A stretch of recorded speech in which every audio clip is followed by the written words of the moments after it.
Okay, all right, guys, we'll start the session. Am I audible to all of you? Can you just one more time confirm me whether the voice is loud and clear?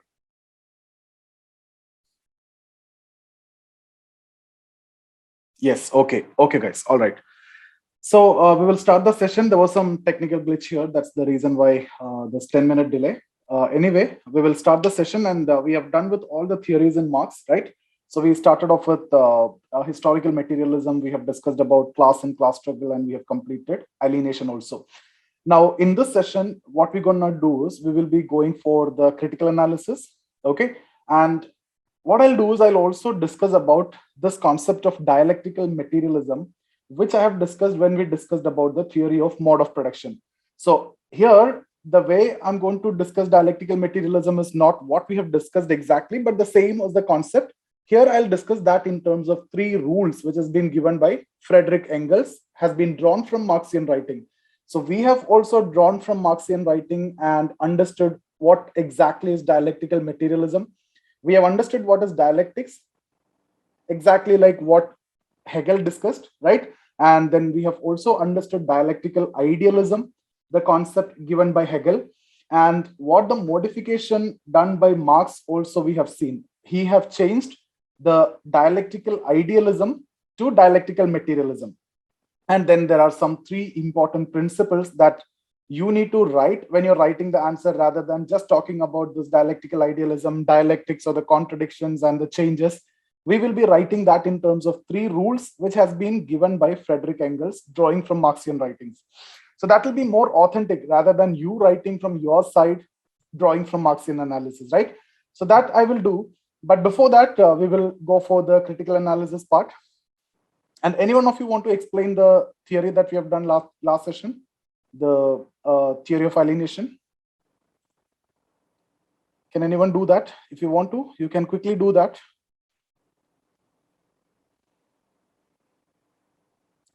Yes, Ammu, you can do that. Just 1 minute. I'll just unmute all of you.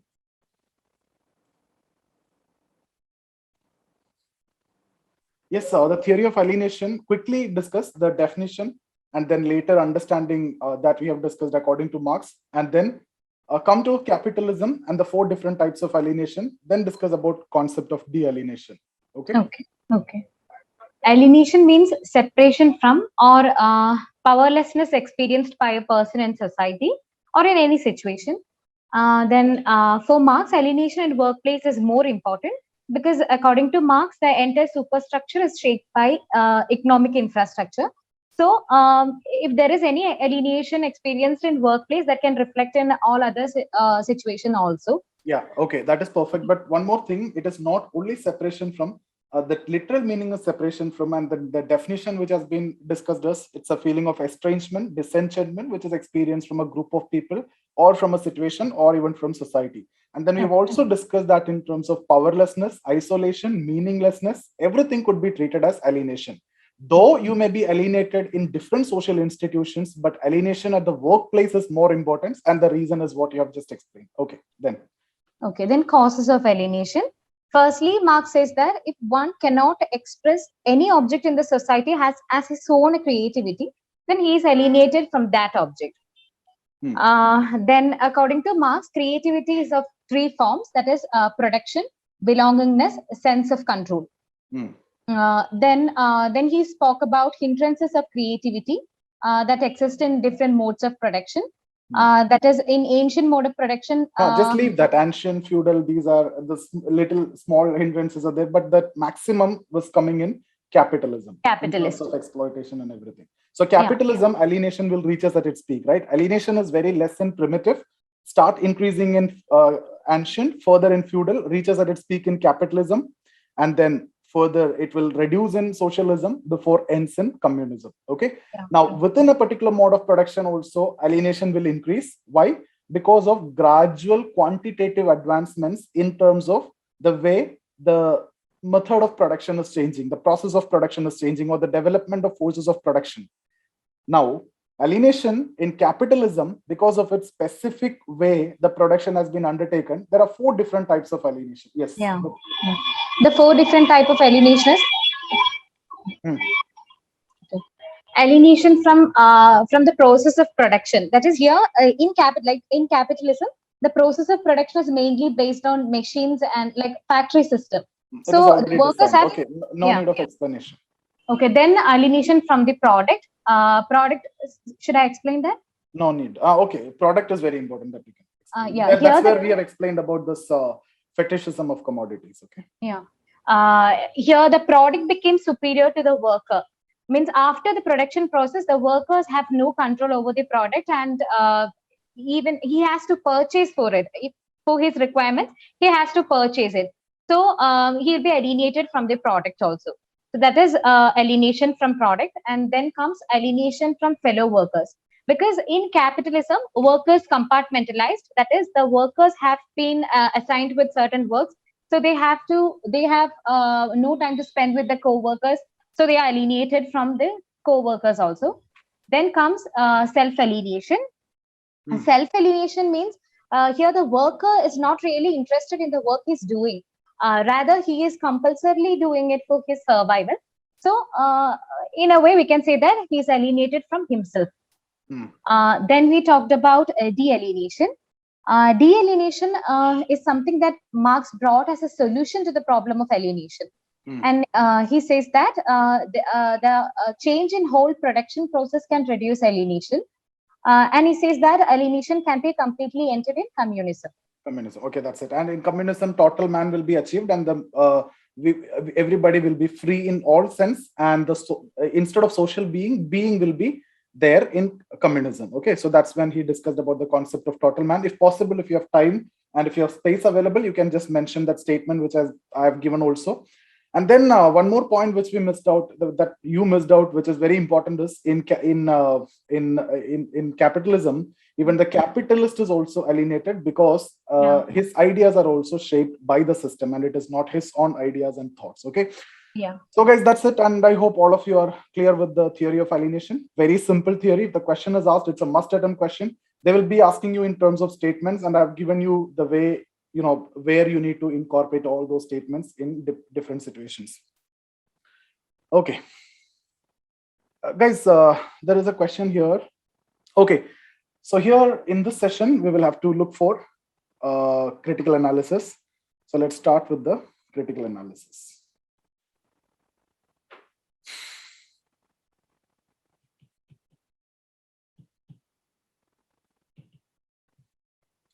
Okay, now guys, we always follow a strategy, or we always follow a formula or an approach, or this is how we normally approach the critical analysis. You can see this is how we cover also. First, we have to write the introduction. They will ask you critically analyze, let's say, historical materialism. That's one theory, okay? Or they will ask you critically analyze alienation, or they will ask you critically analyze class struggle. So this is what you can expect from Marxian theories, right? Critically analyze any of this. So you will not be getting two theories from Marx in any exam. So what we are looking for, we will be writing introduction, which is common to you. You know what to write. We have done so far. We have gone so far. So there is no problem that you're going to face with respect to introduction on Marx, right? And then you need to come with the theory which has been asked, like whether it is historical materialism, then you write historical materialism. If it is class struggle, then you will write class struggle. If it is alienation, you will write alienation. All right. And then you will go with this approach of CCR, where I'll first talk about the contribution. Now, I'll give you here what is the contribution of Marx. I'll give you around 100 words. You just need to pick around 30 to 40 words in your answer. I'll give you exactly like that. Okay. And then we will also talk about the criticism. So this is actually the question, right? Critical analysis part, criticism. Now here also, what we will do is we will divide this into two. Now guys, there is no, like, you just need, you exactly like this, you don't want to follow, but when you're writing, it will come automatically. It has to come like this. So even if you see any write-ups in editorials also, you will see this structure, especially Hindu, if they are critically analyzing. Okay. So then you will go for general criticisms. I'll just write general criticism. Okay. And then you will go for specific criticism. Now, what do you mean by general criticism? When you take Marx, or when you talk about Marx, there are something in general which comes to you. Like, why Marx is talking about this? He does not make any sense in this area. That's what you mean by general criticism, which is reflected in all areas. I'll talk about that. Okay. And then you talk about specific criticism. Like if the theory is about alienation, there are criticisms for alienation. If it is for class struggle, there are criticisms for that. The general criticism is common for all theories. Specific criticisms, if it is alienation, you will write that. If it is class struggle, you will write that. If it is historical materialism, you will write that. Now, let me tell you one thing, guys. Even if you don't know about specific criticism, these are very simple and easy for every theories. I'll give you at least 10 criticism. At least 1 or 2 is what you need to remember. But in case if there is any problem, still this general criticism is enough for you to write a critical analysis. And I'll give you 5 general criticism, which you will never forget. Even if you want to, you cannot forget these. Once you know Marx, you definitely will not forget these criticisms. So at least with general criticism, you will be able to manage the question anyway, critical analysis of Marx. If not, we will go with, if not, general as well as specific is required. Even if specific is not there, still it's okay, we can manage it with general criticism. Guys, can you tell me what are the general criticisms? Okay, before that, let me conclude this. We will conclude it with relevance. Here also, I'll give you 100 words, relevance of Marx. You just need to pick around 40 to 50 words, okay, before you conclude. So this is how we are going to answer the critical analysis of Marx. Everything I will give you. This we have done, introduction, historical materialism we have done, class struggle we have done, alienation we have done. Contribution, this I'll give you today. General criticism we are going to discuss now. Specific, all of these we will do, okay? And then the relevance I'll be giving you. So with that, we have done with the critical analysis part as well. So tell me, guys, what are the general criticism? What do you feel? How can you criticize Marx in general? All the theories, if at all you want to criticize.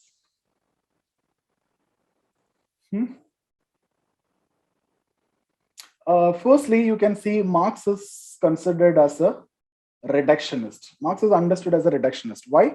He is reducing everything in terms of economic infrastructure, right? He's reducing everything in terms of changing material condition. Okay, so this is why you can consider him as a reductionist, reducing to this particular reason. Secondly, you can also say he is giving excessive importance to conflict by ignoring the functions of many. So now, okay, now guys, what you need to do is when you take about one point, you need to use an opposite thinker to substantiate this. So let's say when I'm using this, Marx is giving excessive importance to conflict. Then which thinker you will use here to substantiate your point? You can use many functionalists, but who will be the best one?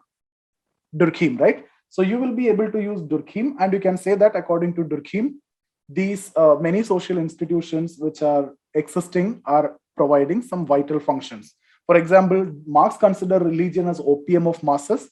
Durkheim consider religion as integrating people. Marx consider family as an exploitative device which is created by the capitalist. Durkheim consider family as fulfilling some vital functions. So when I'm talking about he is giving importance to conflict, you will be able to use Emile Durkheim and say that the opposite view. Then third criticism, yes, as you have mentioned, macro. He is giving importance to macro or society. In this context, tell me guys, which other thinker you can use? Who should be the opposite to substantiate this point? He is giving excessive importance to macro. So which is that thinker that you're going to write here? Weber, right? So you will be writing Weber and you will talk, and I don't want to repeat the same things that we have discussed before also. You will be saying that according to Weber, society is composed of emotions, meanings, motives of individual, and actions need to be studied. So he proposed a micro approach, right? So then what else you will write as a general criticism?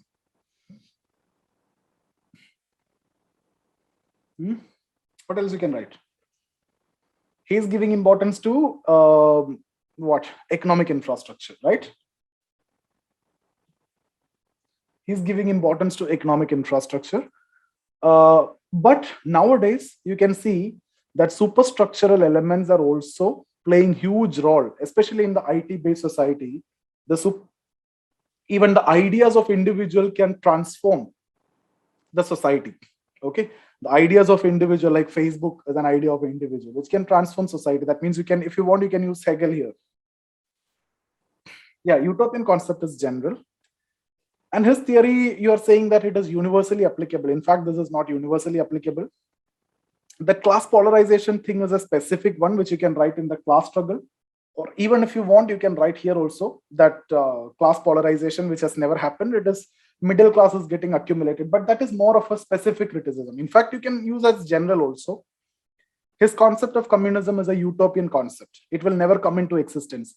It is more specific to historical materialism, but since he is talking about communism in all cases, you can write as general. Communism is a utopian concept. It will never come into existence. He always talk about production. What is the problem in that? What is the problem in that?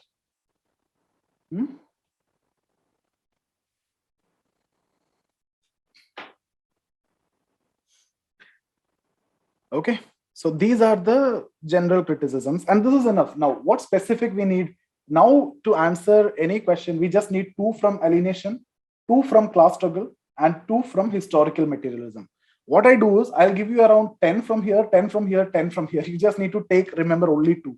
That is the now. Then do you want to mug up everything for that? No, just see what is good for you. Remember that. There is no point in mugging up everything.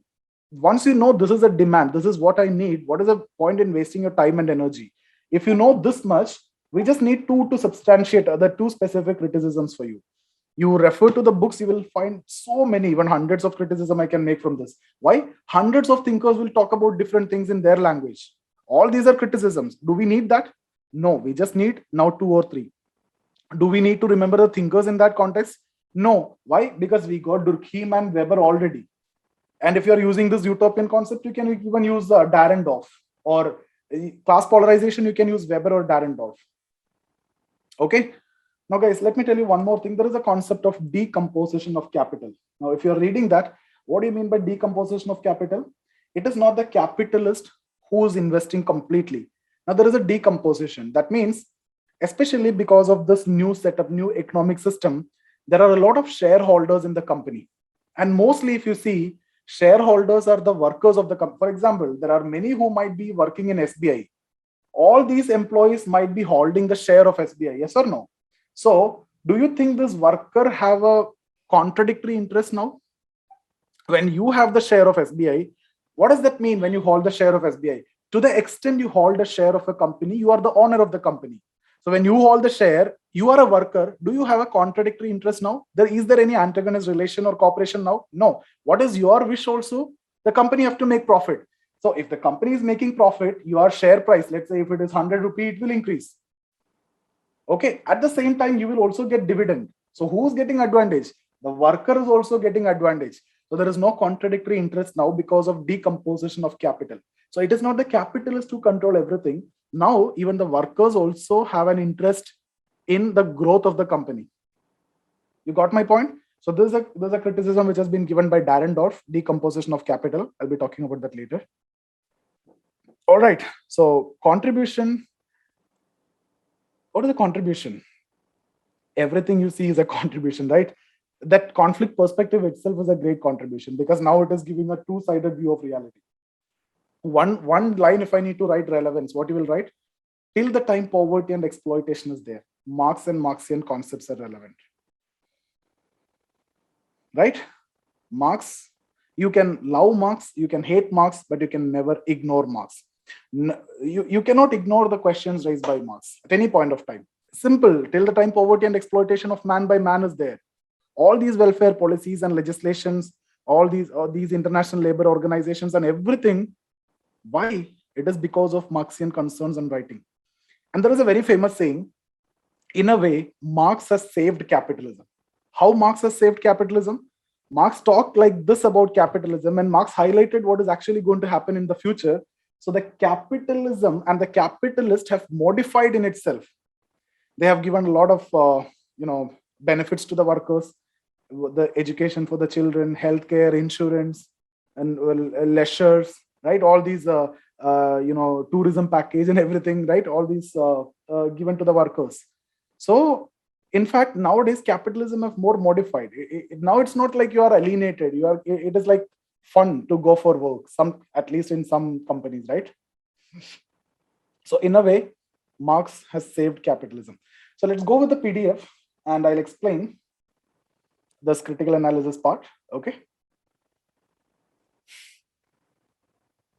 Now, guys, before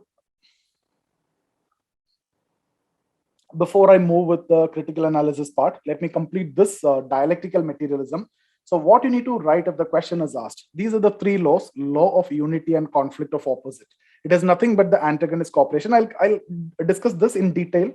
And then law of negation of negation. What is this law of negation of negation? It is nothing but dialectical materialism only, right? We have discussed about contradiction, like one stage, right? Different stages we have discussed. Just 1 minute. So we have discussed one stage, and contradiction will overcome to the other stage. Then contradiction will come to the stage. So what is negation and negation? We have discussed about ancient mode of production. From there was a negation to feudal. But is the problem solved? No, still problem is there. So again, negation, capitalism. So what is capitalism? Capitalist mode of production is actually negation of ancient mode of production. This is what we have actually understood in terms of historical dialectical materialism. Dialectics will produce changes in terms of contradiction, but the actual change is actually happening because of material condition. That also I'll explain here. It is the detailed discussion is coming. And then law of transition from quantity to quality. What is this quantitative change and qualitative change? Also we have explained. What is quantitative change? That gradual changes which is happening in forces of production. What is that qualitative change? The sudden change which occur through revolution when the mature condition exists. So you don't want to break your head if the question is asked like this. Talk about some introduction of Marx, then just try to reproduce the same thing. Okay, so Marx used dialectics as a process of historical change in terms of stages. According to him, dialectics produce in terms of material condition. That's what dialectical materialism. Hegel, ideas. In order to theorize the whole process of change, 3 laws of dialectics were framed by Engels, drawing from Marxian writings. So why we are taking this? Because it has been given by Engels from Marxian writings. Whatever we have discussed is our understanding on Marxian writings. Okay. So these are the 3 laws which you need to write.